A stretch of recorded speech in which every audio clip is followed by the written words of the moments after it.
Last Pint Productions presents the New Way podcast. The New Way contains adult content, and new episodes are released most Wednesdays. So back off, man. We're professionals. Listener discretion is advised. So you were in Vietnam, if I'm not mistaken? Yeah?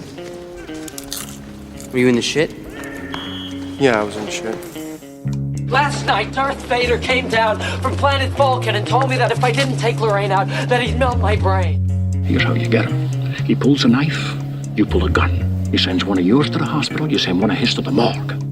We came, we saw, we kicked its ass. Everybody wants to be naked and famous. Everybody wants to be just like me. I'm naked. Will you help teach me about this? What is it? A new way? Hello and welcome once again to the New Way podcast, where we break down pop culture so you don't have to. I'm your host, Matt Shank, joined by Mr. Benny Dubs. Oh, hello. Hello, and that's it. It's as we like to call it around these parts, it's an old two-hander. Just Benny and me. Nick is fleeing in traffic, I imagine, in a white Ford Bronco. I didn't quite understand what the emergency situation was out there. Is it apparently fires? There's a flood occurring, and that he is now trying to escape from, or or swim to. Yeah, or there could be dragons or monsters or something along those lines. I mean, you never know with California. True, and it's election day, so anything can happen. We are recording this on the 8th of November, election day. So hopefully you all were able to get out and vote, or send in your ballots and vote for whatever it's worth. It doesn't matter a whole lot around these parts. Round these parts, round here. I saw like 2 minutes ago, a notification popped up on my phone that Ron DeSantis won by a landslide here in the state of Florida. But was there any question? No. I mean, he was running against Charlie Crist. Well, apparently there's quite a deep conspiracy theory that Chris was basically just a shadow politician and it sort of makes sense. The Democratic Party just basically rolled over and said, "There's no way we can win this." So they give him no money. So like it was very quiet season, other than the ads, where like they say that Ron DeSantis was chosen by God, which was a real ad I watched on the Colbert Show yesterday, and oh my God, it's very cringeworthy. Wow.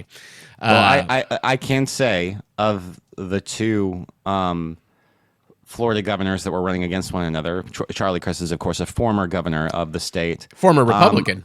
I have only had a beer with one of them, and that was Charlie Crist. Well, there you go. Yeah, it's a weird story. He was a Republican and then turned. He was kind of a centrist Republican, and but he used to come to the bar, Big Daddy's, that I worked at, and would just randomly hang out with like a bunch of 19-year-olds. And with a couple beers and just for whatever that's out. Worth. It was this was so ubiquitously known that this was the one bar that he would go and hang out with, like the college bar that he'd go and hang out with. It was a fucking Jeopardy question. Not joking. That's amazing. So no, but I mean, I still remember there was one night where I was in there ridiculously early for. I mean, this is a college bar that would usually not get popular until about like for example, bands played there many nights, and usually the first band didn't go on until 10:30, 10 or 10:30 or something along those lines. With the last band, 3 bands going on at like almost 1 o'clock in the morning. But if you got in there early, at 8 o'clock, you would have just a few people in there hanging out, and there would be multiple times where Charlie Crist would be in there with another politician who he dragged out to like have a couple beers with. Huh. And I remember loading in for a show one time and then hanging out and then drinking a beer and talking with Charlie Crist for about 10 minutes, which I thought was kind of cool at the time. We didn't like him because he was a Republican, but in those days. Do you think that like is there a movie version of this scene where you give him the germ of the idea to eventually cross party lines and become a Democrat? I take full credit for it. Yes, full credit. I showed him the error of his ways in 10 minutes. In his parody biopic, that will be the scene. The irony is we've gone in different directions. Like I was very, very liberal as a 21-year-old, and I'm probably moved farther back towards the center. And yeah, Charlie Crist just straight up switched parties, and now Yeah. he's, we would like to think that he's woke as fuck. I don't know that. I think he's exactly the same as he has always been. He's just flipped just to the other side. He's No. right of But he center. wants people. But he wants people to think he's woke as fuck. Yeah, That's what I mean. I don't know about that, but Yeah, I think that's highly, highly unlikely. no, Florida woke is not. That's a dirty word around these parts, which it really is. They there's all kinds of stuff they it's call in woke. ads. Yeah, Like we fight against wokeism, Yeah, and like we what- fight against progressive I don't ideals and stuff like that. I'm just like- like, you do realize that like progressives have pretty much always been right when you look in retrospect. well, and also the idea that like. Do you understand what where the word woke came from? It means awake, as in aware of what's going on around you. It's not. Right, It's yeah. not how it's been adopted in the current parlance of our times. As the dude would we say. could talk about the silliness of politics for forever, but Yeah, I mean, if we could have started Nick down this path and just let him run for the entire rest of the podcast, and we could just sit back. we could have just had the background of Patrick's, droning sound effects run the entire episode. I actually had it queued up just in case he was going to come on tonight, and yeah, that's the. So the whole irony of the whole Ron DeSantis phenomenon too, not to stick on politics for too long, is Ron DeSantis, after he was elected in, won over Andrew Gillum in a very close race. Yeah. His first year and a half in office, he was fucking killing it. And like doing like bipartisan was just absolutely destroying. And did all of this like environmental protection legislation. Got the teachers the pay raise. Teacher pay raises was doing incentives to bring the film business back to Florida. Like stuff that like positively affected me. I was like, holy shit, this guy is like the real deal. I was like, he ran on the Donald Trump platform, and now he's like whatever. And then COVID happened, and he turned into an asshole again. So I don't think it's not even COVID. It's just that he knew he as soon as the path was set there for him to be the prodigal son of the Republican Party and that candidate in the future of it. He knows that there is no other role. You can't get far in that party on what he was originally doing. Because now he has to be Trump too. Yes, is exactly basically what he has to do. But I'm just saying he wasn't that. No, for the first couple of years of his governorship. But so it is kind of ironic. And now, of course, Donald Trump is like, oh, he shouldn't run. And never all of those other Republicans who support Trump are like, he shouldn't run. He's got a new nickname. Did you hear? What's that? It's kind of great. So Trump and because Trump is a sixth grade bully on the playground, and all he knows how to do is come up with nicknames for people he hates. So he's now decided, because DeSantis is going to be the future of this party, he's going to tear him down. So he calls him Ron DeSanctimonious, which of all of the nicknames of Trump's is the most. I'm impressed he even knows the word. It's almost impressive in how ridiculous it is. But yes, he rolled that one out at a rally, and someone said, and this is probably complete bullshit, but I love the concept of it, that he had apparently been trying out this nickname amongst his like social circle for 2 weeks. Like he'd been testing it out to see how it was going to perform, before he took it to the main stage. He tried it out in the smaller clubs. And for whatever reason, find that that just tickles me. I think that's absolutely hysterical. That is pretty fun. Yeah. So Ron, our new temporary current governor until he runs and becomes president is Ron DeSanctimonious. But they'll never do it, but God, would I love to watch that debate. Like I can't imagine a more entertaining thing than watching DeSantis Trump debate each other and like try to out Trump each other. Like it's just watching people eat themselves alive. I would quite enjoy that. Yeah, that would be far more entertaining than the Biden-Trump debate last time. Do you mean two old men that need to take a nap in the middle and like get their pudding cups? Two old men that wouldn't stop talking over one another. I mean, it was mostly Trump. Yeah.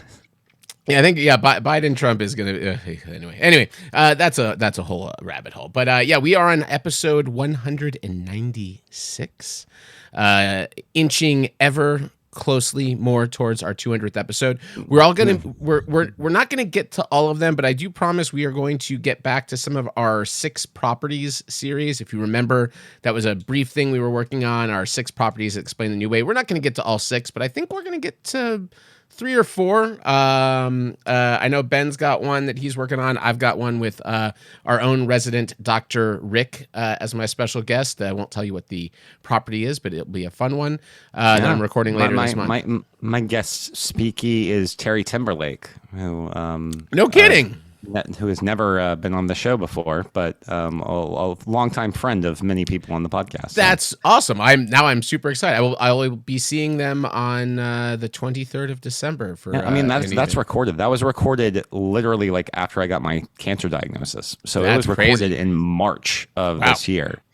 Well, we will work on getting this next one for you. It's we were confident we can get all of our 200 episodes. It's going to be a little tight here, but we are working on those right now in the pipeline. That's what he said. Hey, good for you. Or she said. So I don't really have much more preamble for this episode. Do you have anything you want to talk about before we get to topic? Well, so I was going to bring up the fact that my wife and I did watch Weird. I can't believe I'm the last one out of the group to get to it. That's very painful to me. I have not heard Nick's thoughts on it. I don't think. I don't know if actually he may not have watched it yet either. I'm not sure. Oh yeah, because obviously as Weird Al fans, which we all are definitively. Yes. And we have all seen Weird Al live. It was pretty much exactly what you would expect, and that's exactly kind of what I needed on that random night we watched it, because I was like, this is quite wonderful, Yeah, I've heard nothing but really happy thoughts on it, and including from people that aren't even necessarily. What I kind of love is it sounds like a lot of people tracked it down and figured out how to watch it. I know there was a lot of confusion in general of just download the Roku app. Do I need Roku or do I need to have a Roku device? But it does seem like everyone kind of figured it out, and it seems to have done pretty well, which is great. I love seeing something that's kind of a passion project from several people make it out like that. I mean, it's also ridiculous. I mean, there are scenes where it's just like how many where you can tell the gist is how many cameos can we put in this of people playing ridiculous characters. So you have Jorma Taccone playing Pee Wee Herman, and you have Conan O'Brien playing Andy Warhol, and you have just this ridiculous. It's like there's a party scene where it's supposed to be all these ultra famous people hanging out, and every famous person is played by another famous person. Yeah. And it was just like, how many people are true Weird Al fans? And we said, hey, come and shoot with us for one day, on the Weird Al movie. And you could see that it was basically every nerd in Hollywood just showed up. I saw Al and Daniel Radcliffe were on. They've been doing the whole press tour together on all of these shows. And they were on Seth Meyers. And Seth Meyers brought up Yorma's cameo, and Weird Al goes, I am confident that Yorma had that costume and had been waiting for this call, and they're like, he flew himself out to do this. We literally said, would you like to do this? And he's like, I am booking my ticket right now on my own time, and I'm coming out to do this movie. And that's sense. Amazing. That's so great. It's like. That they just shot out like a group email or whatever, and Conan O'Brien was just like, I'm there, Andy Warhol, yep, I'm there. Yep, yeah. Who do you want? Anyone, I'll do anything. Yeah, I'll do. Yeah, anything. I don't want to ruin all of the fun surprises too, but I would just say Beth did fall asleep in the middle of the movie, so I ended up watching the second half on my own. But she was quite enjoying it. It was just kind of late when we started it. Yeah. When Beth has a dessert and a foot rub, and then he's watching a comedy movie, then she falls asleep. And a good dick for you. Okay. That's right. Wait a minute. So one of those things didn't happen. You were boning during the opening of the Weird Al movie, and then you're like, well, this isn't going to last long. And then she was just out by midpoint. That's great. Yeah, that was, I was being facetious there. There was no sex involved. Well, like all Weird Al related stories, there was no sex involved. It's usually when I first bring up Weird Al at the when looking at a future facing potential relationship, that relationship would go south. So fortunately that didn't happen with my wife. Yeah, you gotta ease into that. What's funny is Radcliffe was saying, because they were asking like, were you a Weird Al fan before this? And he's like, he goes, I knew about him, and as I was learning things about America and stuff, and learning it, he goes, but my girlfriend, she and her family are huge Weird Al nerds. So he's like, this was like a lot of pressure on me to do this because they were like, they knew everything and they were more. So he's like, I had to do a lot of catching up on this to make sure that I did justice to Al. That's interesting. But yeah, it was pretty great. I'm super excited. So yeah, I did really enjoy that, and I think that it's fun. I mean, I'm glad that people are getting out there and seeing it, and I'm glad that we're going to see Wakanda Forever on Sunday as opposed to Thursday. I've heard we should talk about nothing but great shit. And did we talk about your casting last week? We did, yes, because I told the story about the gummy. Right. Oh yeah, the gummies or the whatever. The I forgot. Man, it's all kind of running together. I was in Connecticut last week. Last episode was a whirlwind. I've still got to edit the whole second half of that episode at the time that we're recording this, but it will be out there. But yeah, originally we were going to go see that on Thursday night, and then turns out that Beth my wife had to go to Nashville for a work conference. So I was going to be home alone with the kids. I was like, I'm not sure that's going to work. And then you have to do rehearsal now. So my rehearsal got canceled tomorrow, but we're going to try for Thursday, depending on the weather. Beth is super excited about seeing it on Sunday. So we're awesome. Yeah, I mean, I've heard the reviews have been very positive and said that Coogler really just continued fleshing out this world and telling a kind of a different story in the universe, which really, as I think that's going to be the hallmark of this phase. It's why this phase is so polarizing, I think, is that this really has been the phase about like examining these other cultures, these other areas, these other kind of places in the Marvel universe that are not the stuff that we've been seeing for 20 movies. And I think that's going to be kind of, when we look back on this phase, I think it's going to be kind of interesting to see like this was the branching out of all these areas, and then it's going to become normal that this universe is the opposite of the Star Wars universe where everything happens on the same 4 planets. Right. I think that we're going to end up looking back on this one as kind of a bunch of hits and misses, or at least that's going to be the common perception, of like, we don't really feel like this landed, or we don't really feel like this landed. I still think you have a through line of quality that, is pretty high. But relatively speaking, through film and television. But yeah, it will be interesting to kind of see, because I know there are lots of people that were like totally cold on Multiverse of Madness. There were a ton of people that were totally cold on the new Thor movie. Yeah. And these are people that are just gigantic Marvel fans. Like our friends over at United We Drink, Mike Urevitz and Kevin. Kevin's like a huge Marvel fan and was like, thought that Thor Love and Thunder was just a piece of shit. Was just like, oh my God, like I couldn't even get through it basically. So I was just like, well, yeah, you never know. And that's of all of the ones I've watched in this phase, it's the one I need to watch again. Because I think that it was part of it was just the buildup. I was so excited to see another Taika Waititi property, and I loved Ragnarok so much, and I just loved Taika in general. So I think I was expecting maybe something different when I watched it the first time, and I didn't quite feel that, like, it's one of those ones where I'm like, I came out of it feeling a little bit cold, but then when I thought back on scenes, I kept thinking of all these things I really liked about it, which usually means it's something I need to, that's happened with a lot of movies for me, like that famously for me, watching Jay and Silent Bob Strike Back the first time, I had been so looking forward to that. I went up to Comic-Con in Chicago because we happened to be up there for a family thing. And I got to see Kevin Smith speak, and then I went to go see Jay and Silent Bob Strike Back by myself, but with like a theater full of Kevin Smith fans.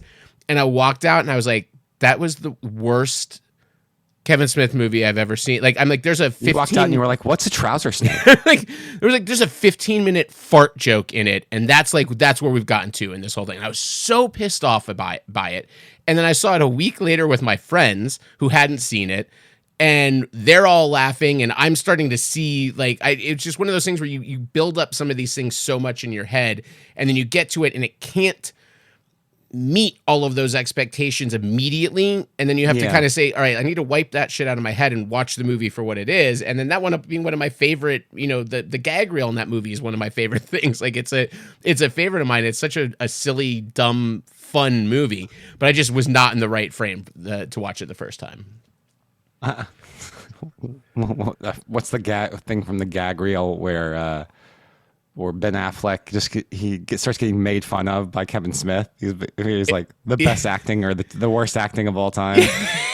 There's a lot of that, but the Affleck was the bomb, and Phantoms makes them laugh over and over and over. Like, they have to shoot that one a ton of times.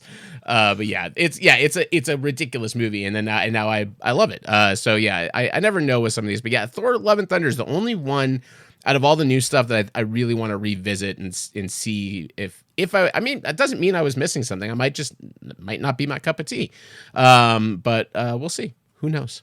Yeah, absolutely. But let's talk about our topic at hand. I'm glad that you were interested in talking about this one. And this is, we say this phrase all the time, which is kind of why I wanted to do a whole episode about it. But I'm sure there's a drinking game at Patrick. You can go look up through our catalog of 196 episodes and come up with it, of how many times we've talked about something being a slow burn.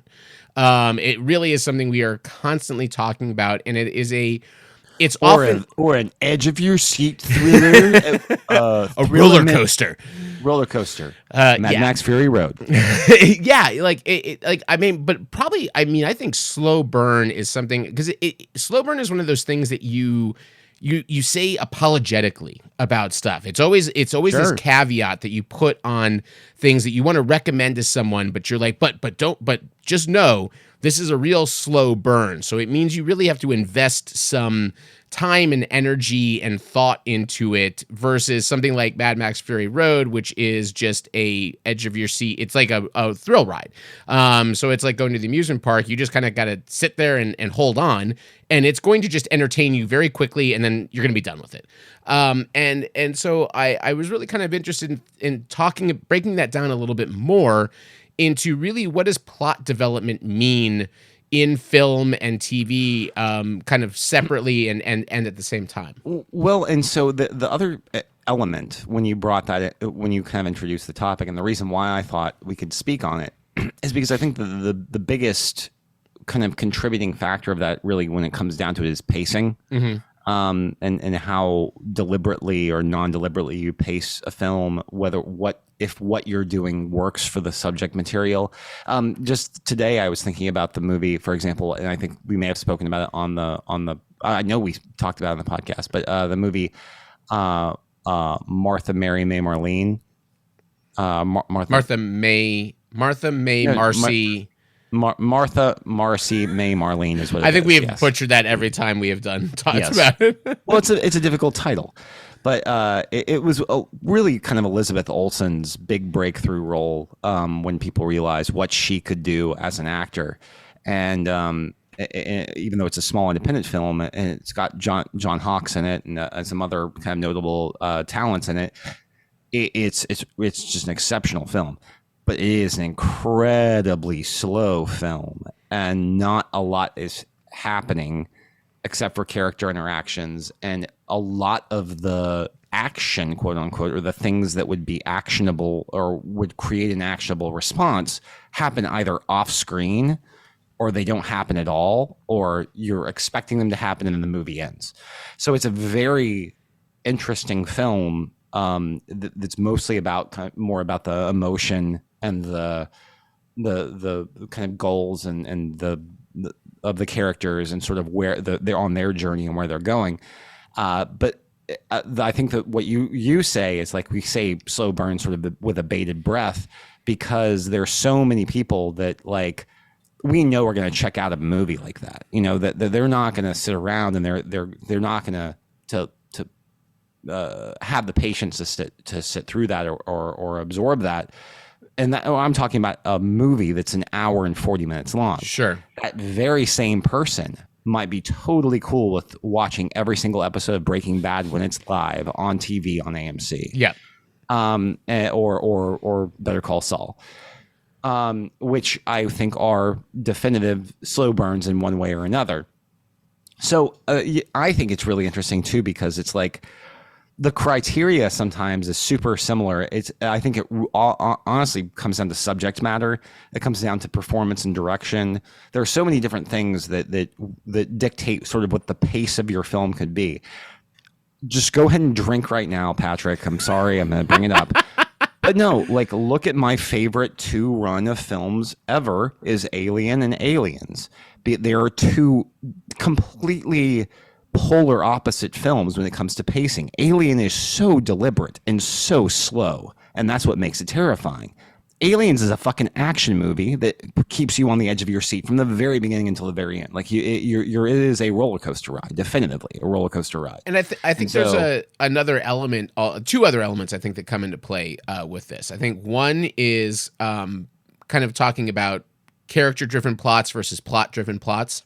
And there's obviously a lot of crossover between those 2 things, but oftentimes character-driven things will feel slower and paced a little bit differently because you're spending time with the characters and less about what is happening versus plot-driven is kind of running through. But I think the other thing, you kind of raised an interesting point, at least I in my head I was thinking about it, was that so something like Martha, Marcy, May, Marlene is... you're talking about where you have these subversions of expectations or something where it even just at the end. And I think that's another part of a slow burn is that some people will be willing to do a slow burn provided it has an explosive or something happens at the end of it, right? And that sometimes we'll say that, we'll be like, hey, stick with this thing and then wait till you get to like this other stuff. But there's another slow burn that is also just... It doesn't ever. The story isn't about the climax or the denouement. It's just this thing that is happening, and that's a whole other side of things. It doesn't crystallize into the expectation that you've sort of pre-thought of it, or whatever. Like there are plenty of films, like for example, The Wild Bunch. The Wild Bunch is a slow burn, but until you get to the last 20 minutes, and the last 20 minutes are fucking gonzo. So, and that's the thing is like people watch The Wild Bunch because it's just this huge build up to this gigantic conclusion. But imagine if you watch The Wild Bunch and the shootout at the end doesn't happen. It's like, yeah, which is and that happens in movies as an artistic choice to have these things that end, before we get to this kind of release. For lack of a better word. That's a whole other kind of approach to it. Yeah. And there are other, like, for example, I'll throw out one too here. There are slow burn films where you are expecting fireworks or this big thing to happen. And then once it happens, it makes you kind of not feel like you want it anymore. And they do it in a way where it's so deglamorous or deglamorized that you're like, oh, now that just makes me feel bad. And I can think of a couple of films that kind of fall along those lines, like In the Bedroom is one of them, where it's like a very slow burn movie that is all character driven, and then you're waiting for this thing to happen, and then it does happen, but it's not satisfying when it happens. It's completely unsatisfying. I think that is the older I get, and I won't say I'm certainly not, I don't think I'm becoming savvier necessarily in terms of how I watch things. It's just what I appreciate or what I enjoy coming out of something. I've gotten a real appreciation for exactly what you said there, because it is a monumentally hard thing to do, to drive people towards a conclusion that they are not just expecting, but they want. Well, they're rooting and for then it, and then you give them that. I mean, I mentioned this with Better Call Saul. I think did it better than anything I've seen, maybe ever. I really was like this thing that I wanted so bad from the series, and I'm waiting for forever. And then it happens, and I'm so upset and so like hurt by how it happens, and that it happens, and like, fuck, why did I want this? Like, why was I rooting for this? That isn't possibly hard thing to write. Yeah, you also mentioned Handmaid's Tale. Does the exact same thing on a sort of a smaller scale, not over the course of maybe the entire series. Yes, which is what kind of Better Call Saul does, but how Handmaid's Tale does that. Yeah, it is an interesting thing. And I think that's a real definitive trait of a lot of kind of slow burn, very meticulously paced films where you're not getting whatever it is that you're looking for at the end, whether it's the delivery mechanism was different than what you expected or whether it just doesn't come at all. You know, or if in a lot of cases, in the case of something like I mentioned on a recent podcast, Paris, Texas, where it just takes a different turn than you probably expected it to.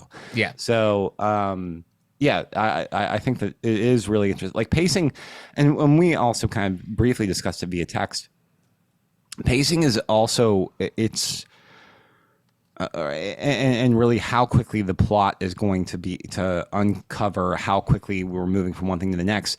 They differ very differently depending on the medium that they exist in. Like television and film, I think are super wildly divergent when it comes to what's a slow burn and what is not a slow burn or what is an edge of your seat type of vehicle. Because like I said, I mentioned jokingly Mad Max, Fury Road earlier. The irony is that the first Mad Max movie is a slow burn. Mm-hmm.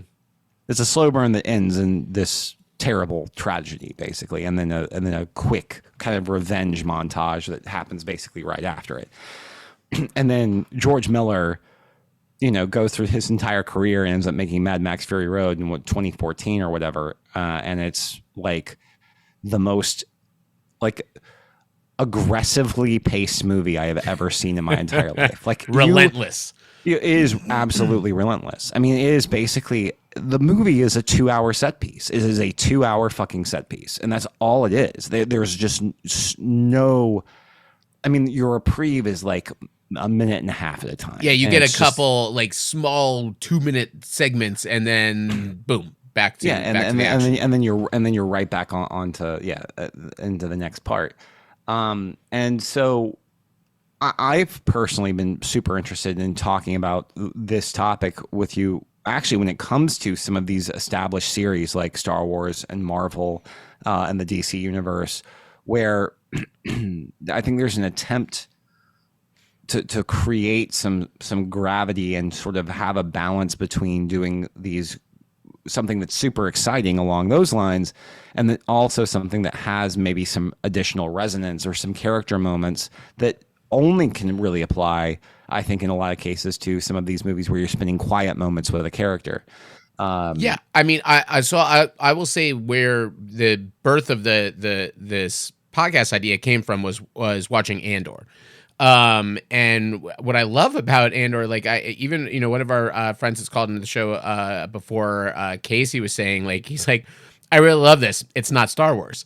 And there's a lot of Star Wars fans that are very upset with Andor and say, no, we grew up on part of Star Wars is the effects and the lightsabers and the action, all these pieces. And in my head, and what a lot of other people are saying is basically like Andor is the Expanse. It is a hardcore sci-fi show that happens to take place in the Star Wars universe. Yeah. And I what I don't understand is like there's room for all of it. Like if they just made like a rom-com Star Wars series, whether it was my cup of tea or not, there's no reason for me to get upset by it. Like there's plenty of Star Wars to go around. And I think what's really kind of fascinating is that we have so much of the other Star Wars to like the nth degree. Mandalorian does a great job of kind of being everything, although it is the Mad Max. It is like little vignette, little story, little action, all that wrapped up in one episode. Boom, we are on to another location. We're going to kind of keep a little through line, but it is just everything's happening. You have, Boba Fett, which is just all over the place with the good and bad of Star Wars, and then Obi-Wan to kind of the same degree, which is just a big fan service thing that I definitely liked it more than Boba Fett, but I didn't love Obi-Wan overall. I liked Oh, no, I liked great would say parts of it, but I'd say it was perfectly enjoyable. But Yes. it's not something I would ever want to revisit. but Andor has me there are kind of two things I really love about Andor. One is that I will skip around some of the plot things to make sure if people are still catching up on it. But honestly, you can't I have not started it yet. Okay. But what you're saying is getting me hard as a fucking. It's the hardest than Washington Monument. I will man. say this: I can't ruin Andor with you with plot. Like this is not a show where you are watching week to all week right. to discover what is going to happen. It is spending time with these characters. It is spending time in these locations, and it's this deep dive into the bureaucracy of the Empire and Right. the rise of the Empire Yeah, in the a way that politics, is like super fascinating. And there's one character in it that has gotten to a point where I love. People are talking about this a lot on Reddit. It is a Reddit-proof character. They are so unpredictable that no one really knows what's going to happen with them. Like they zig when you expect them to zag, and you think you have it all figured out, and then they just keep kind of evolving in this weird way and doing things that you're like, I don't know how to track this. It's just kind of fascinating. And something's going to happen because they are this prevalent presence in it, even though plot-wise they keep getting removed. Like every time they show back up, you're like, oh, this is where it's going to go in. And then like, nope, we're going to pull that person right back out of the plot. And you're like, what is going on with this character? It is like there's no way to really predict what's going to happen with it. But it is a show that is built. It's not about cameos. It's not about, broadening. It's about broadening the universe in a way that apparently is unsatisfying to a lot of the toxic fan community. But it's like there are just these moments. There are little moments where you get scale of Star Wars things. Like you see a TIE fighter flying over a Lord of the Rings-esque, Green Mountain location with people on it. And you're like, fuck, you forget the size of these things when you're watching them just in space with no frame of reference. You see them flying over land and you're like, it's just jarring and amazing. But it really is, it is the definition of slow burn. It's 12. I think it's going to be a 12 or 14 episode first season. And then they've already got, I think two other seasons or one other season for sure that's going to dovetail it into Rogue One. But man, is it super enjoyable. And yes, it is the purest definition of slow burn. Like this is not a action show. It's great. I think you're gonna love it. Cool. Yeah. I'm and I mean, if you're listening to the podcast, then you understand my affinity for like things that are very meticulous in the way that they go about the way I'm like, hey, I'm all on board for like the big event. And I can appreciate and really respect the way that, especially technically the way that some of those are done. And there are tons of movies that I love that end in this, like I said, that even could potentially be considered a sort of slow burn. I had a really interesting one, which I'm going to bring up in a little bit. But I would say most of my favorite movies, most of the ones that end up on my favorite of all time are movies or films and even TV shows that just take their time with a character so that you're really, really understanding them. And you understand sort of what the dynamic or that trumps any of the sort of progression of any specific plot point. Like most of my favorite stuff is usually like not so much plot driven, it's more character driven. And that usually kind of yields a slow burn in a lot of cases. There are some outliers for sure. Yeah. And I had a hunch you were going to focus more on film. For me, I knew I was going to go very much to TV. It's more kind of my wheelhouse, but it's interesting to look at, there are directors that are known for being deliberate. And you look at like somebody like Denis Villeneuve, who makes blockbusters that are also often very slow burn things. Dune is a David Fincher is another that does that's pretty well known for kind of being relatively like, especially Zodiac is such a great slow burn film. or a much slower paced film where it's basically like you're not so much getting to know about the killer, but you're getting to know the people who are obsessed with the killer. Yeah. But Prisoners Fincher and Villeneuve are two great examples of directors. Obviously, they're the more arty directors, your Claire Denis of the world and things along those lines. Or even Barry. Barry is a super deliberate filmmaker when it comes to Moonlight is another definition of slow burn. Just what is the plot of Moonlight? I think that's oftentimes you can talk about what a slow burn is when you can say like the plot of this thing doesn't exist. I think I've talked about this on the podcast before, but I still remember there was a huge argument in film school when he submitted his script, because you submit your script for essentially approval to be made. And he submitted his script for My Josephine, which was sort of a 9/11 response film about a Pakistani family that ran a laundromat, and all of the film school staff just didn't get it. They were just like, nothing happens. Like, what's the point of this story? And they're like, there's no plot points. And he's like, that's not the point. It's this family who runs a laundromat that washes American flags for free, but meanwhile they're like getting looked at poorly by the people that patronize or that are patrons of their place. And it was like, I don't know. I mean, obviously the short film was made and it won a shit ton of awards, and Barry Jenkins is Barry Jenkins. So it worked. Award winner. Yeah, I mean, by the way, did you see that Barry Jenkins is Barry and Adela and Mark Sariak and all of those guys from my crew? They're producers on the next season of True Detective, the one that just started filming today. Oh, no shit.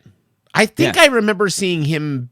I think I remember hearing about that, which is funny because True Detective is on my list of slow burns. The season of True Detective is probably the best slow burn series of all time. Well, it's kind of you mention it, and it's kind of what I was thinking about in terms, especially TV. A movie can be guilty of it as well with certain kind of twisty ending movies, but there's definitely this feel on TV, especially post Lost. You can't really diminish the fact that it re-kicked off the idea of the puzzle box show.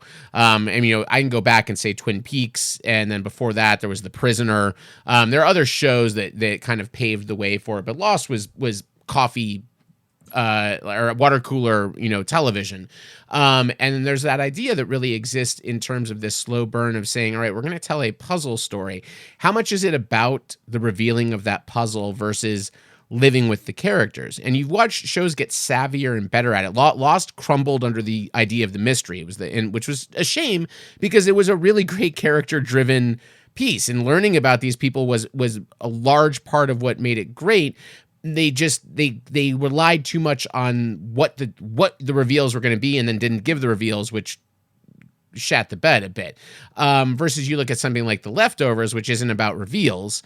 It's much more about living with these characters for 3 seasons. Exactly. And the thing is, again, we've talked about this many times before, but Lindelof realized, I think, what they did wrong with Lost. That they realized that, oh, well, if we're not going to offer answers, we need to just be like, or if we're not going to answer everything in sort of the thematic way that makes sense for the audience, we need to just basically say, fuck the answers, stay with the characters and make sure that their journeys are made whole. Yeah. And also make sure that the mystery isn't so good that you need to know, like the Leftovers didn't matter what was behind it all, or was it that wasn't the important thing. And they did a good job of balancing that. I'm hopeful.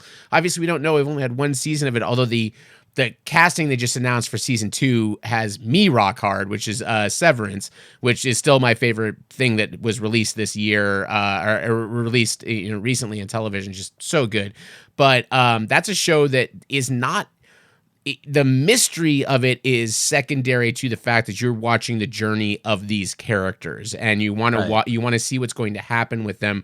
We don't really, there's a world there, and there's great questions to be asked and fleshed out and all that stuff, but it doesn't matter. That I'm not watching that show for 9 episodes to discover a truth. I'm just watching what is going to happen to these people. You know, what is their journey going to be like, which is kind of fascinating.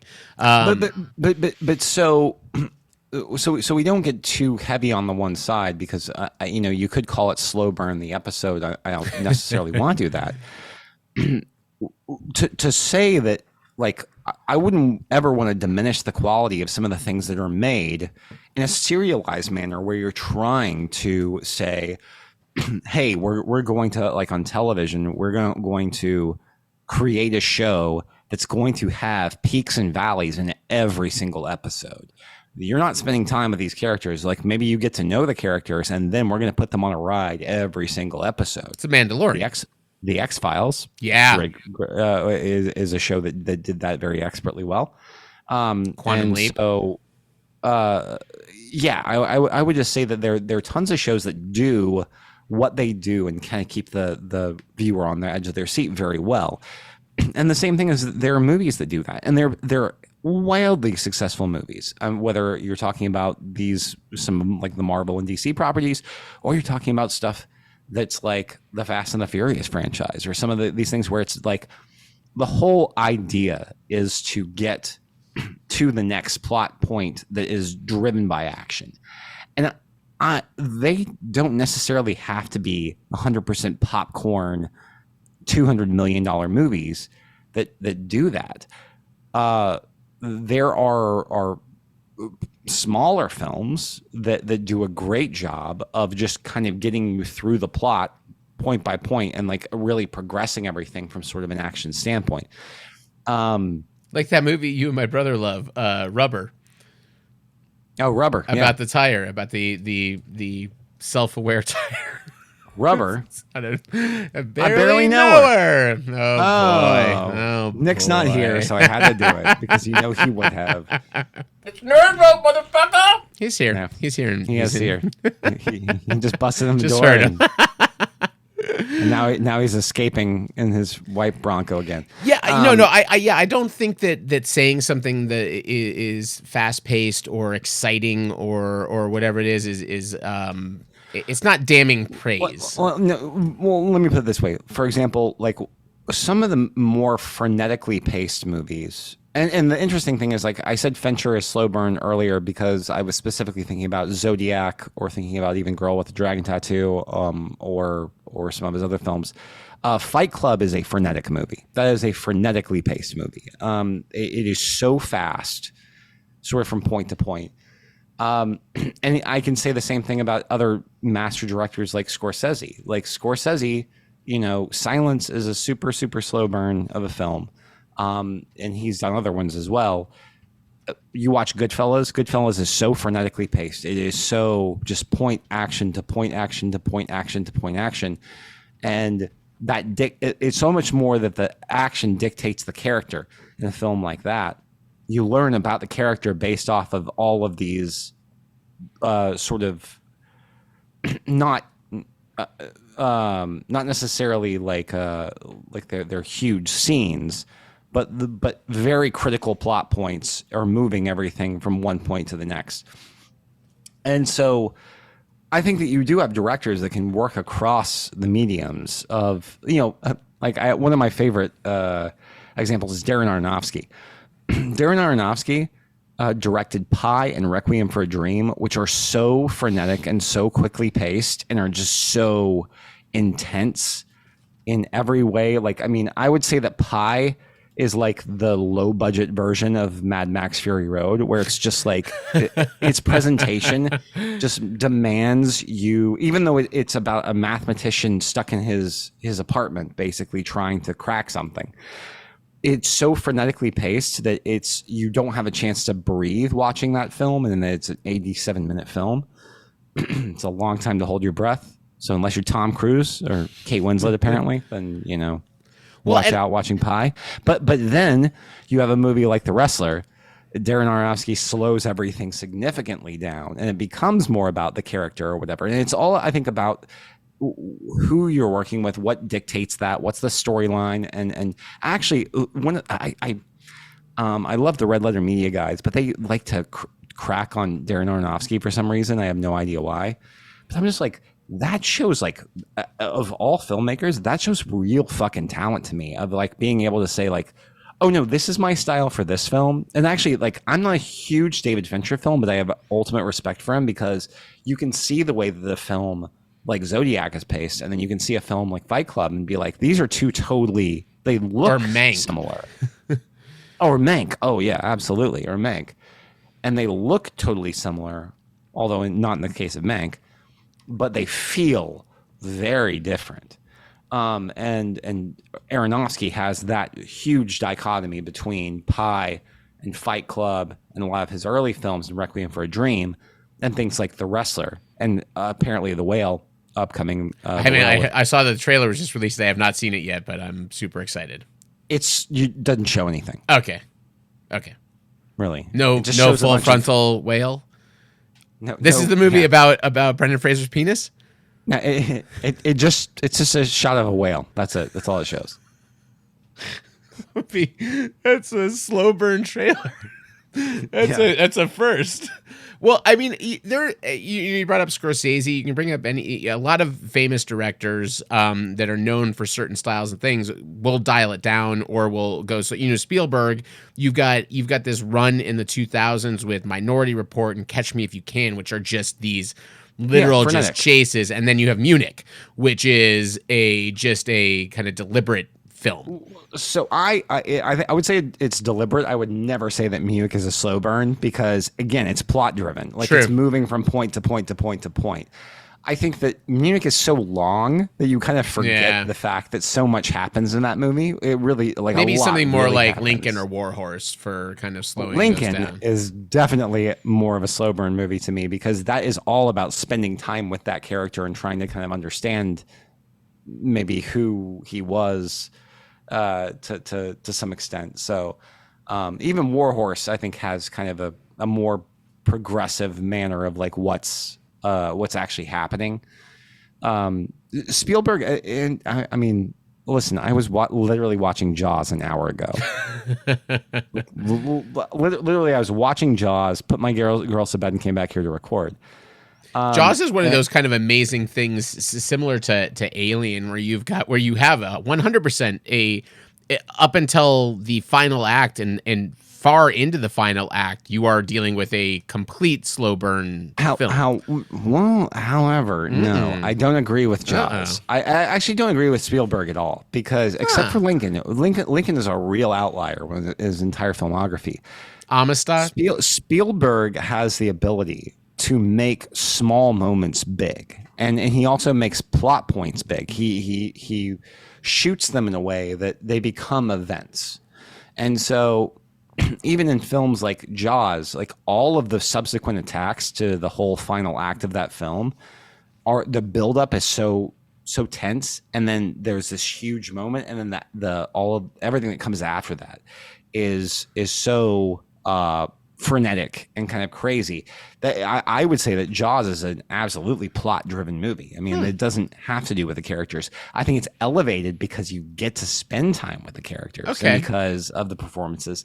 But I wouldn't say it's a slow burn of a movie at all. And I wouldn't say like I said, I don't think any Spielberg movie is really a slow burn. The closest I would say are slow burns are Schindler's List and Lincoln.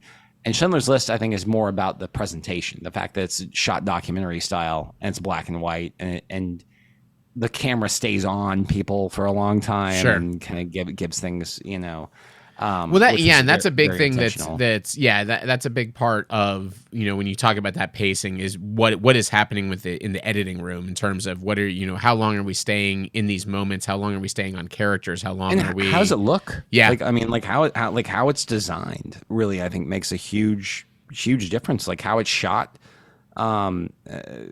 makes a really big difference. Is this constructed in a way? I mean, because if you're doing, whether it's film or TV, if you're filming something where all you're doing is your typical coverage, you're getting your standard wide, and then you're doing an OTS of both characters over the shoulder shot where you have a medium and a close up or whatever, and you've got your 5 angles to choose from. Okay, that's traditional. What can you really do with that? Well, then you have the one that goes a little bit. I know for you, definitely went a little bit overboard, which is Mr. Robot, where you're dealing with all of these just like very deliberate negative space, bottom third shots of people that aren't quite the typical, but still maybe a little too overwrought. Perhaps. Yeah. Well, yeah.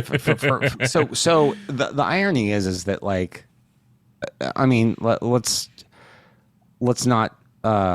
There's no two bones about it. I'm a film school graduate and I'm a fucking snob. So I see something like Mr. Robot and I'm halfway appreciative of it and halfway just like, God, these people are just fucking tryhards. Like they're just intentionally trying to do something.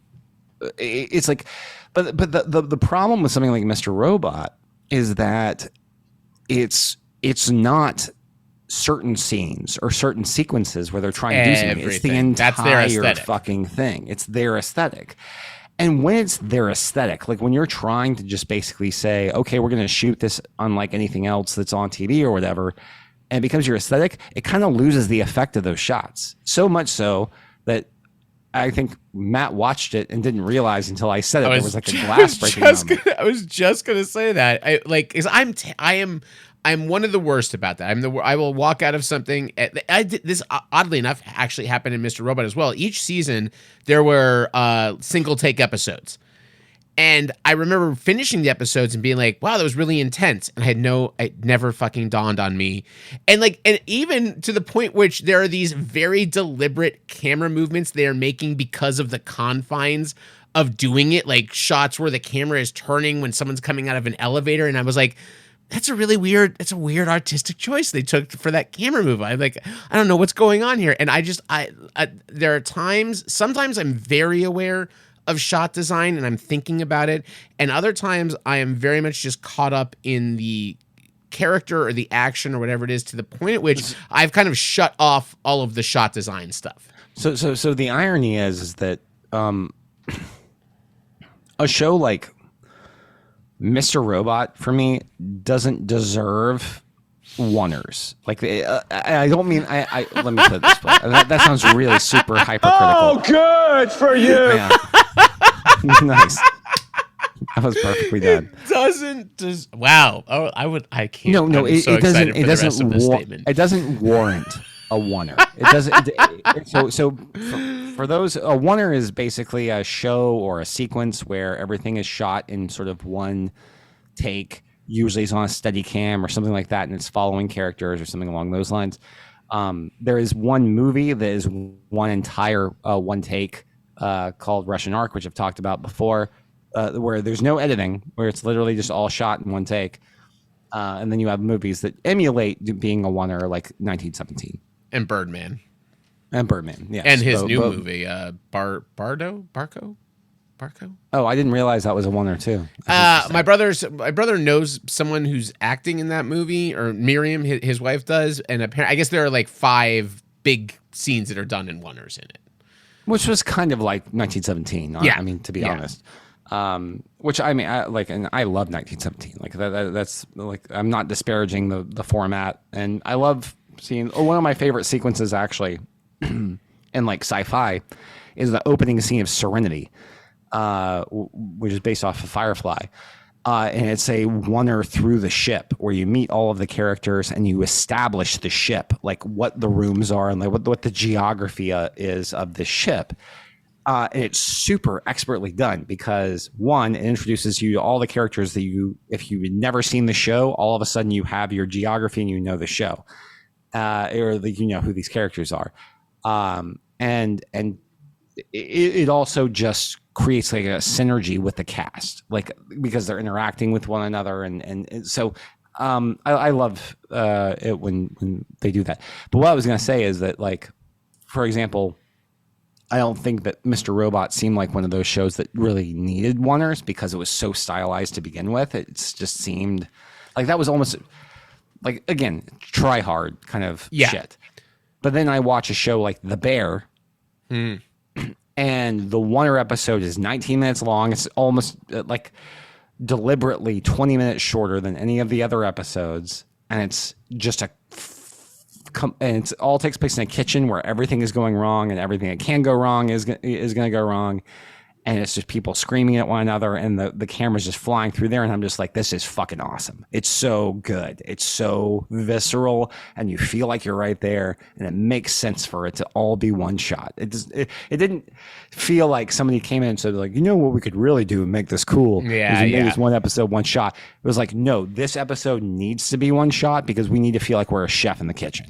Yeah, Like, in it's this choosing kitchen, what it's to. melting And down. I will say, like, yeah, I don't think, because like I said, I think they did one each season.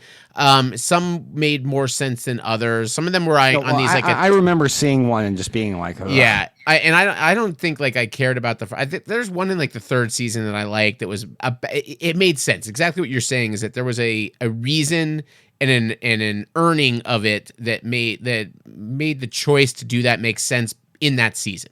And I think just doing it for the sake of doing it doesn't help. The same as any kind of directing choice in terms of camera movement and placement and how you're doing. Like, you know, we've talked a ton of times about that shot in Road to Perdition.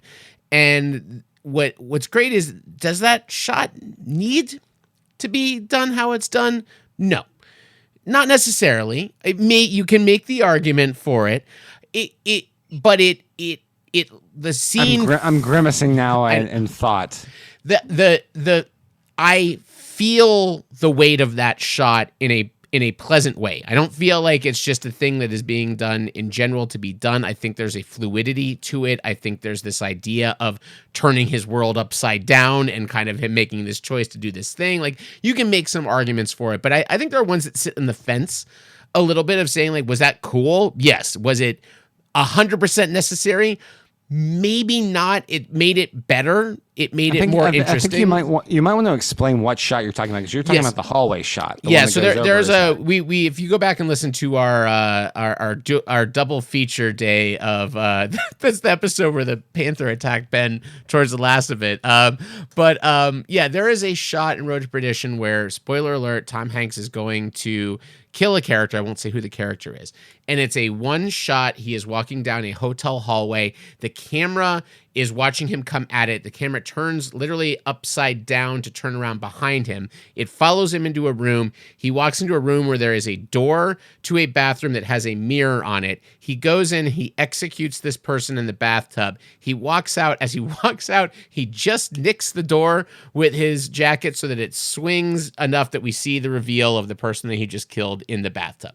And it is it is one of the very few times in cinema my jaw just fucking dropped. Yeah, holy fuck, was that amazing? Yeah, it was super reminiscent of the Zemeckis Contact shot. Yes. Where you have Jenna Malone running up the stairs and running through a hallway looking for medicine, and then the way they did the shot is it melds into the mirror, so the shot is actually her in a mirror.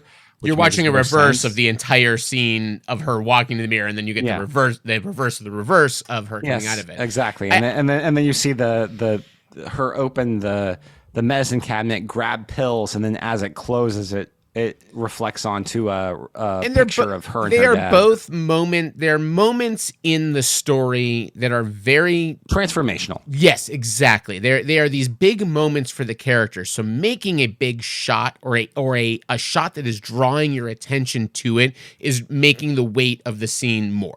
And I think that's the best argument you can make for it versus just something that is cool or looks interesting or is technically impressive that it was pulled off, which that happens a lot in cinema, but it doesn't always tie in to have a functionality. Yep. So I'll make a very controversial statement here, because we're talking about like I hope it's about Avatar.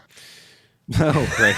No, how visually, like it could, because the visuals definitely they definitely attribute to pace. They definitely attribute to sort of how the plot affects sort of everything that's happening around it.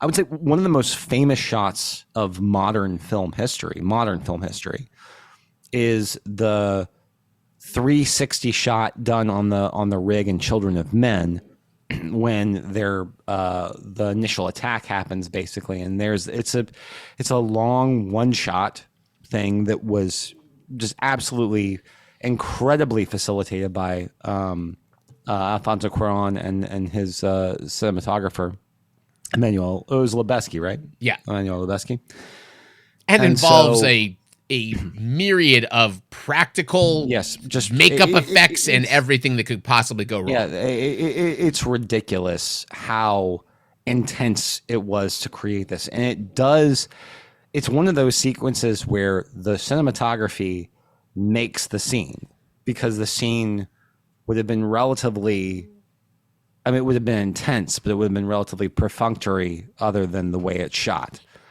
But ironically, the shot becomes the star of that. They didn't need to shoot it that way. There's nothing that's added to the film, to the character development or anything along those lines, by the way, by how well technically that sequence was shot. So you feel I'm interpolating here. Where I was guessing you were going. I wasn't sure if you can use that shot or you were going to add another shot to it. But essentially, that something is done so well and so interestingly that it is actually it's distracting from. Yeah, it is distracting from what it's meant to be doing, which is to be elevating. Yeah, because honestly, when it comes down to it, one of the least interesting sequences in the entire movie. I like the sequences where we're alone with Clive Owen and the other star, like, you know, and I think personally the opening sequence where the bomb goes off, where he walks out of his office and the bomb goes off next door, I think that's more affecting. I think that sequence where it cuts to black and it's all handheld is strangely more affecting to me than the technical achievement of this amazing shot. Now, again, we're talking about pacing of movies, or we're talking about like the way that plots unfold here. So I don't want to go down a rabbit hole too deep there. But I'm just saying, we were talking about design of film.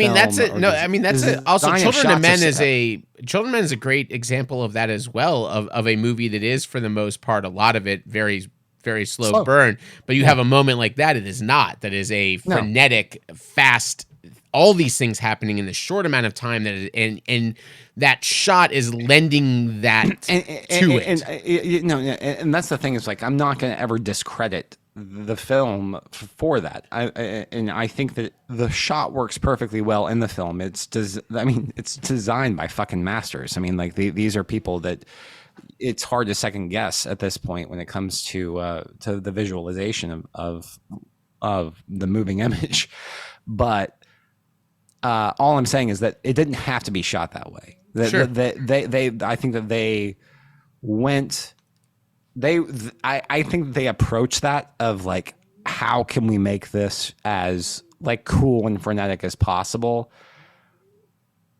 Was that in the service of story? Yeah, sure, possibly. But I'm saying a lot of people who do that, who do the oneers, who do like these things, and say, oh, let's shoot it this way because it's going to, yield this effect. They're thinking about it more in the terms of, is this shot going to be cool? Yeah. Like, is it going to, not so much as, does it match with the aesthetic or with the characterizations that we have in our film? And that's the reason why a lot of it doesn't work.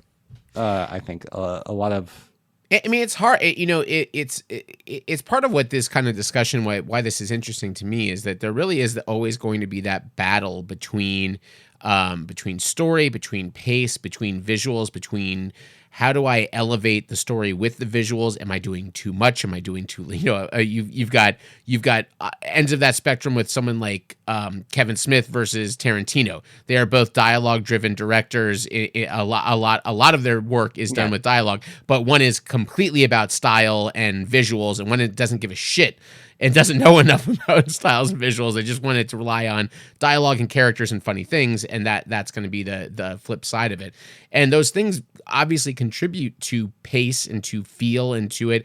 And I think that's got to be, when I'm always, I pick your brain a lot of times about what would you, if you were directing something, what would you do? Where would you start? Where do you think about these things, having gone to film school and being just a lover and a studier of film? That's got to be a really difficult fucking path to go down. Oh no, I mean, and there's so many different permutations it can take while you're thinking about it too, because you're just like, well, like if we shoot it this way, because we have a certain amount of money and time or whatever, and like if we're doing basic coverage, are we going to do a discredit to the story? Like is there something that we're missing here that we could communicate better visually?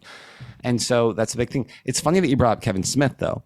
So Kevin Smith was obviously for a very long time a coverage director. He was basically just like, shoot it however you can shoot it or whatever, and we'll kind of cut it together based off of performance.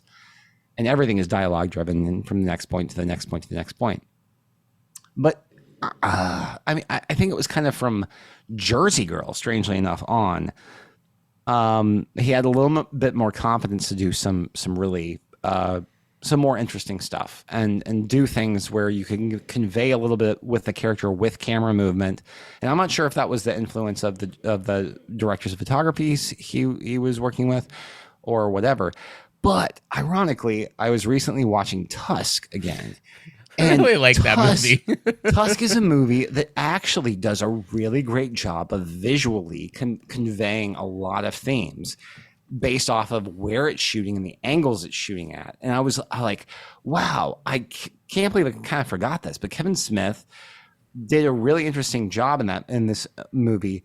Strangely enough, funny, kind of a slow burn. And I think maybe because the first half of that movie is kind of this slow matriculation into this horror terror sort of thing, that it was like, well, no, maybe we have to change the camera angle just a little bit to convey who's in power in these scenes. I don't want to give you a huge head, Ben. I'm going to give you a little bit of a huge head here because I love that you've picked this out of just a offhanded comment I have made about a director, and then you've singled out a film of his, and you're curious about maybe where did that shot design come from. Do you know who the cinematographer was on Tusk? Who? It's Barry cinematographer that did Moonlight, If Beale Street Could Talk, The Underground Railroad, Camp X-Ray. It is James Laxton. It's Jamie. Shot Tusk. So I acted as the bully in Jamie's thesis film. Just damn it, Ben! You You didn't even know it, and you just walked right into it. It just infuriatingly. God damn it! That is unfucking believable to me. Movie. God damn it! No, I was actually a lot closer with Jamie than I was with Barry. So no, Jamie, I actually like. Barry was too cool for me. Like, I mean, like we would talk all the time, and I would hang out at his house, and he would introduce bands to me, and I'd just be like, "Yeah, I'm gonna go buy this album the next day," because I thought Barry was too cool. Jamie and I actually hung out a lot. And that's he was super crazy, super talented. But that's very funny that he was the one who shot that movie. I did not realize that. That's very strange. Yeah, that's So that it explains a bit about it. I mean, yeah. but it shows you that incredible visual acumen. Like, I mean, the thing is like that.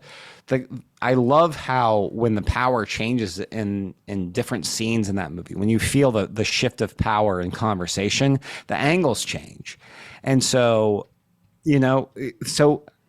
maybe I can confidently say that's not Kevin Smith. It's more Kevin Smith hired James. Well, no, I absolutely. I think that's a really fascinating thing. And this is a whole other podcast to go down to get back to that the cinematographer talk, which we've done a couple of times. But there's a thing I really love that happens in cinema, and it specifically happens when actors turn to direction. Not obviously Kevin Smith is not in this discussion, but there are these actors. You have somebody like Bradley Cooper that turns to direction and does A Star Is Born, and and Clooney has done this, and Affleck has done this, and when they pick their team, it is the one biggest sign of success of who they go to for their DP. Like they are picking someone that has worked with the people that they know that they are emulating to an extent, or that they know that they have an affinity for and a similar vision for, and they're like, oh yeah, I've been on the other side of this. I've been directed by someone that hired this DP, and they know me, and I know what they did in that movie, and I know they're going to make my shit look better, which is what you've always said to me in general of like the number one job of a director is to build that team and find the people that are going to make your vision right. You're making 1,000 decisions a minute, basically. It's just like, I mean, you can't confidently, you have to do that with confidence, and you have to just say, yes, do this, do this, do this, do this. And you have to be the the captain of that ship. But when you're barking a kind of general direction in a way of somebody who else has to interpret that and then say, okay, well, here's the way we're going to do it. You have to make sure that the people who are going to do it that way are actually going to do it competently, and they're going to do it in a way that's in line either with what you think or it's going to be better than what you think. Yeah, and I think that's a huge part of that is not even just recognizing, being like, you know, somebody like Bradley Cooper's worked with a bunch of directors by the time he goes to actually directing, and he's worked with a bunch of cinematographers, masters like David Wayne. Listen, how dare you? How dare you? He is an absolute master of what he does, and he does it very well. But I love the idea that obviously, like, he's worked with all of these different people, so he's not just picking like, oh, I worked with the best cinematographer that exists. Like, he's got to go back through his filmography and be like, all right, like, which of the movies did I do? Is this person going to make look like what I have going on in my head for this? No, and I think that's a really interesting thing to communicate as well when it comes to filmmaking, is that, like, having the best cinematographer in the world doesn't always necessarily make that movie better. Just makes the movie look good. It doesn't mean it makes the movie good. But the other thing is, like for example, like, one of my favorite cinematographers is Bruno Delbonnel. Like, you don't want to hire him for every movie. Like, if Bruno Delbonnel had been hired for In the Bedroom, that's a completely different movie, and it doesn't work for me. You know, you understand what I'm saying? Yeah. It's like the fact that everything is locked down and super deliberate and super shallow depth of field, and you have characters more like a play, makes something like that work a lot better than probably what Delbonnel would have brought to that, which is saying, well, actually, I think we can convey these characters' emotions by doing X, Y, and Z, and moving the camera and doing that type of thing. It really is. I mean, and that is a super important job of the director, of saying, how are we interpreting these emotions, and how are we visualizing these emotions, and, like, what are we trying to actually put on film here? Well, and kind of what you talked about with Children of Men as well, you know, to tie it back to kind of what we're talking about. This might seem like a tangent, but it really honestly isn't in my brain. The cinematographer's job is very similar to the editor's job in terms of dictating what is the feeling, what is the energy of a scene. Is the energy slow and brooding and building towards something? Is it in, you know, American Beauty, where you're watching these long shots at a dinner table of people talking, that's going to, it's gonna build, and when do we light it? How do we light it? How do we shoot it? Where is the camera placed with all these things that often feel like editing, but it's not editing. It's what happens before you get to the editing. It's design. Yeah, and I think that's a really interesting. That's one of the hardest things for me to wrap my head around, is that relationship between the DP and the editor, in terms of, you've got one person that's dictating how things are being presented in terms of the visual, and you've got another person taking all of that stuff that's happening there and determining what order and pace do I put all of those things into one after another, which is they're two very different disciplines, but they're completely intertwined. Well, and they have to be intertwined also with the director and the art director, because the art director, like, we have to make sure that what we're actually showing is going to be conducive to what we're cutting to and things along those lines. I mean, it's a war unit, basically, is what you're, you know. What it's conducive to is that everybody has their job, and that, you know, but everybody has to work together. And if they're not working together, then it's going to end up shitty. It's kind of the way it is. Yeah, and it's funny, and you see this in movies all the time, where you're like, oh, the talent behind this, like, all of the pieces of the talent were great. What happened? And it's just that there is no cohesiveness between all of those separate things, which not always, but often falls at the director's feet in terms of not putting the right pieces together, and then winding up in edit bay and being like, fuck, like, I don't have what I need. I don't have it in the right order that I need it in. And then there's some poor editor that's got to try to stitch this thing together and Frankenstein it and just, like, get screwed. So I mean, I can say this from when I was in film school. So Oh, you went to film school? Oh, yeah, I went to film school. So my F3 project, my third project, was I basically took on the task of shooting a music video, but I only had 1,200 feet of film, which isn't a lot of time. Ultimately, when it comes down to it, What does that come down to? I'm as uninformed as probably any of our listeners. So it would equate to about 46 minutes of pure video. Okay. 47 minutes of raw, whatever. So I'm trying to shoot a 4-minute music video with that amount, which nowadays you'd probably shoot days worth of footage for a video, because everything's done digitally. But we were still shooting this stuff on Super 16 back in the day, and that was the amount of film I was allowed. And that's kind of the challenge I gave myself, is I was like, I'm going to plan this thing so meticulously that I know the sequences that I want to show for a music video. And even then, I fucked up so royally, because we got to a point where we realized that there was a 16-second portion of the song where we had no coverage, where we only had one shot where it was of the singer singing in slow motion, right to the camera, basically. And so I was like, and so we got there, and I still remember getting a call from our editor, and him being like, "Hey, we fucked up." And I was like, The hangover moment. No. And I was just like, oh, what happened? He was like, we have like this part of the song is only covered by this one shot. And I was like, oh shit. I was like, well, how about because we had a narrative part. I was like, how about we cut that over that? He was like, no, we already allocated all of that, all the stuff we shot to other parts of the video. All we have is this one shot. And I was like, well, what are we going to do? He's like, but I have 2 takes of the one shot. I was like, okay. He's like, so I'm just going to cut between the 2 shots and jump cut it. Ooh. And I was like, oh, okay, cool. So I walked in, and it looked so deliberate. Like I was, by the way, this is, he's been on the podcast before. It's Josh Rosenfeld did this before. Yeah. He's a professional He did your editor. first 6 episodes. 6 properties that define the new way. Right? Yeah. And so he's a professional editor. He's a trailer editor for the Walt Disney Company. And the fact that he did what he did, I was just like, holy shit.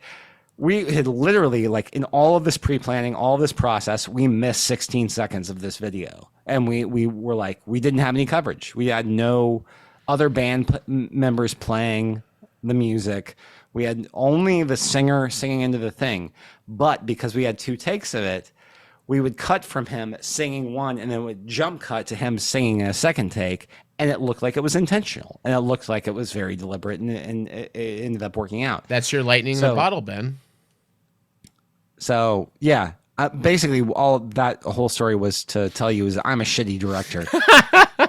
And in film school, but you've blossomed into a director of several episodes of Blossom. It's Yeah. No, we could continue having this weird tangent of a conversation for another hour as far as I'm concerned. This has always been my film. For listeners out there, just understand the majority of this podcast was my cheap way of going to film school. So I could just lure Ben into discussions where he teaches me about proper film technique, and it's worked out brilliantly for me. I've learned quite a bit on this show.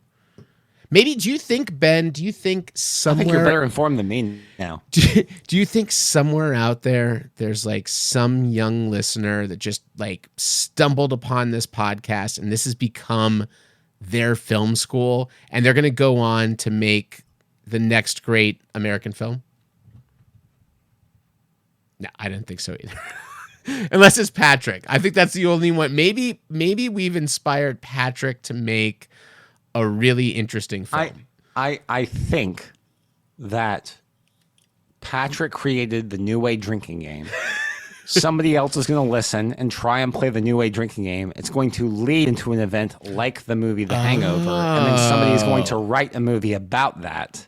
Someone's going to blackout drunk write the next great American film. Yes, exactly.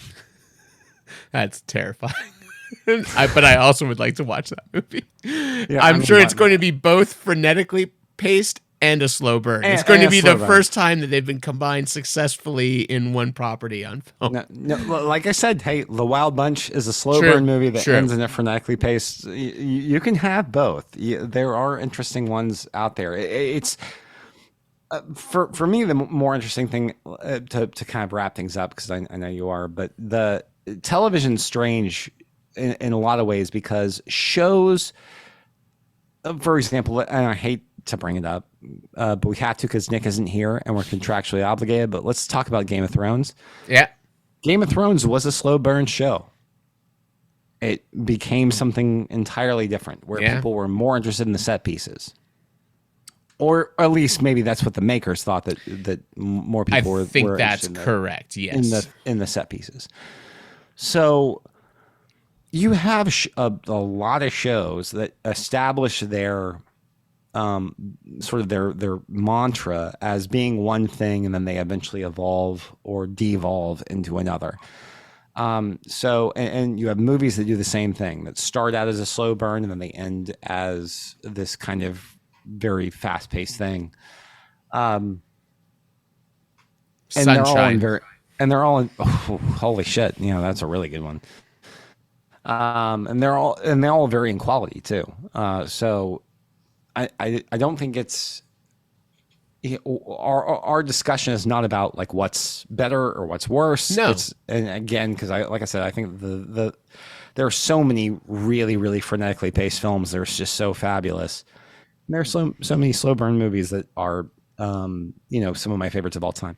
I mean, you could argue that the entirety of the MCU on film, almost the entirety of it, is a event-driven, fast-paced. fast-paced thing, and the TV is what's kind of gone back to slowing it down. The same with Star Wars. The Some same of with it, a lot of these bigger properties. So yeah, it's not and I had to like pull back because I had 50 TV shows listed for slow burn. I would say Eternals tried to do like the slow burn or thing, and it didn't quite work. Yeah, and people just weren't. It's the Marty McFly at the end of Back to the Future. Is like, maybe you're not ready for it, but your kids are gonna love it. Like, yeah, we're not. Your kids are gonna love it. We're not. We haven't been conditioned for that just yet in our popular media. Although, things like Dune give me a little bit of hope, because people really did stick with Dune and understand that this is not an immediate payoff. And this is something that's you're going to have to invest some time in and get to know. I still remember though the first night on opening night when I went to Fellowship of the Ring, and I think a lot of people did not. They expected something more than the end of that movie. I'm one of those people, 100%. And so it gets to the end. It's like I'm really glad that you're here with me, Sam, or whatever. And it goes to this thing, and it just goes to be continued, and the whole audience goes, no. I went with my mom to that over Christmas break in 2001. We had seen Harry Potter a month before at Thanksgiving, and my mom was a big Hobbit fan. More so than Lord of the Rings. She never really liked Lord of the Rings books, but she loved the Hobbit series. So the whole prologue with Gollum and all of that, she was like, this is a thing. So we get to the end of it, and she was like, okay. And I was like, what the fuck was that? What they got in a boat? They're like, there's no end to this movie.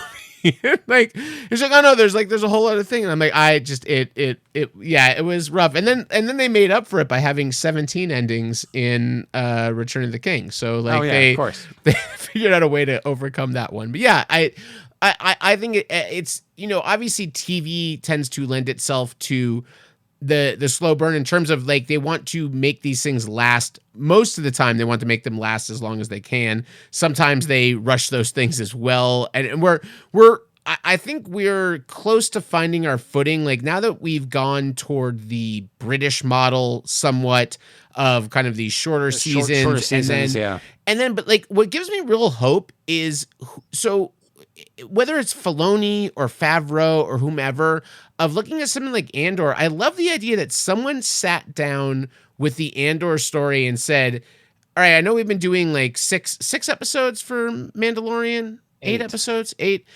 We've been doing these kind of relatively short seasons. We're gonna give this one 12, and that's a really tough decision to make. And by the way, it's sadly the viewership hasn't quite caught up with this, and I worry. I mean, at least I think they've greenlit the second half of it, so it'll happen one way or another. But I think that's the place I want to get to from a viewership is stories that take as much time as they need instead of an episode order. And I think Severance did that. Severance was 9 episodes. Right. Like it was an off number. No one does 9 episodes of anything. They laid out their story. We did that very similarly when we were writing Dream Writers. Yeah. We were very much of like, what do we need to tell in this? Like, what is the minimum number of episodes we need? We could flesh this out, but like, I think we're getting closer and closer toward the idea that the story dictates how long something takes to tell instead of the other way around, which is 100% too much been the model. But excuse me. At any point. Oh, excuse me. I just choked on myself. That sounds terrible. I mean, I'm having my own plotting issue over here. You had those ribs removed, right? So you can do that. That's an internet lie. That didn't really happen. That's a rumor. That might have happened. I want to thank you so much for listening to this two-hander episode of the New Wave Podcast. We've got just a few more episodes before we get to whatever our 200th episode is going to be. Honestly, I can't make any promises about it. We have no idea. I'm trying to produce some content. I'm in the middle of this show. Everyone's got their shit going on. We're going to do the best we can for it, but we're leading up to 200 episodes to close out 2022 and then a brand new slate of things for you in the new year. So we thank you so much for listening, and we'll talk to you next time. Cheers. Cheers.